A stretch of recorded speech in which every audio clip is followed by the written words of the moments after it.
नमस्कार दोस्तों, आप सभी को मकर संक्रांति की हार्दिक शुभकामनाएं। मकर संक्रांति की पौराणिक कथाओं में से एक कथा आज हम आपको सुनाने वाले हैं। तो आइए कथा प्रारंभ करते हैं। बहुत पुराने समय की बात है। धर्मराज यमराज को एक संदेश मिला कि उसे स्वर्ग में एक विशेष यात्रा करनी है। यमराज ने यह यात्रा मकर संक्रांति के दिन शुरू करने का निर्णय किया। वह स्वर्ग में पहुंचकर वहां के देवताओं से मिला और उनसे धर्म और न्याय के बारे में विस्तार से बातचीत करने लगा। उसने यहाँ के अनुशासन, न्याय और कर्मकांड के विषय में भी बहुत सी बातें सीखीं।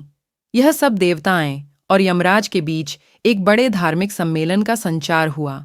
मकर संक्रांति का चंद्रमा उस समय स्वर्ग में विशेष रूप से प्रकाशित हो रहा था, जिससे सभी देवताएं और यमराज ने यह निर्णय लिया कि मकर संक्रांति को विशेष धार्मिकता के साथ मनाया जाएगा। यमराज ने सभी देवताओं को सुझाव दिया कि इस दिन मानवों को धर्म, न्याय और सच्चाई की शिक्षा दी जाए ताकि वे अधर्म से बच सकें और सही राह पर चल सकें।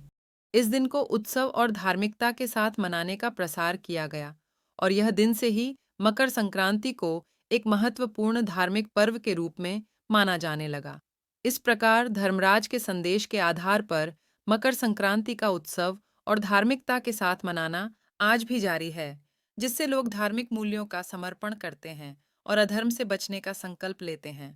मकर संक्रांति के दिन को मनाने की एक कथा ये भी है। हजारों वर्ष पहले की बात है।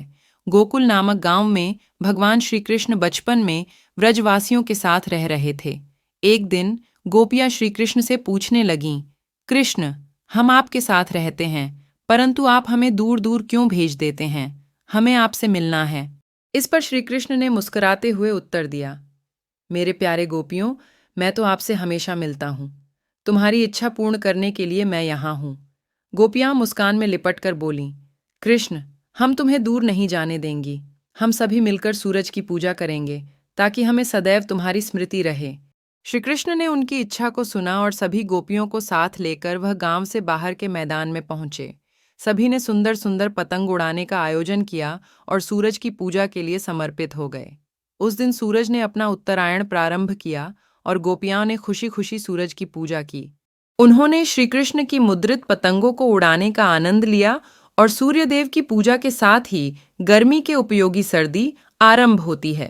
इस प्रकार गोपियाओं और गोप, बल्कि पूरे गोकुल ने मकर संक्रांति को एक बहुत खास और आनंदमय रूप में मनाया। इस दिन को उत्सव, मेला और खासकर पतंग उड़ाने के साथ जोड़ा जाता है और यह एक सामूहिकता और आनंद का पर्व है।